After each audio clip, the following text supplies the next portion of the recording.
Not concerned, ito ang sinabi ni Atty. Salvador Panelo Jr. sa gagawing pagtestigo ng umano'y dating bagman ni Vice President Sara Duterte na si Ramil Madriaga.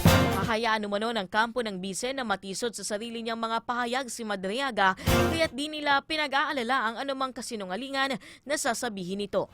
Ngunit mas may kinakatakot umano ang kampo ng pangalawang pangulo.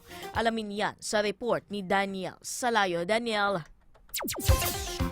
Yes, Ani, ipinagkibat balikat lamang ng Legal Counsel ni Vice President Sara Duterte ang ginawang pagharap sa House Committee on Justice ng di umano'y kidnapper at dati nitong bagman na si Ramil Madriaga.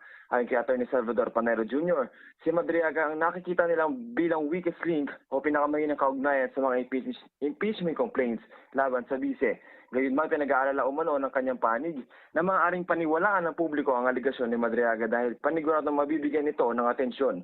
Ayon, ang perjury complaint din umano ng kampo laban kay Madriaga ay hindi na para pigilan itong tumestigo sa impeachment ni Duterte, ngunit para panagutin sa mga kanyang pahayag na kumpiyansa silang kasinungalingan lamang. Inalmahan naman ito ni Atty. Raymond Palad, ang legal counsel ni Madriaga, at sinabing pagtatangka itong tanggalan ng halaga ang saksi at baguhin ang pananaw ng publiko bago pa ang katotohanan.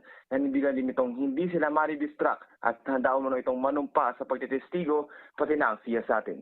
Daniel Salayo, Newslight.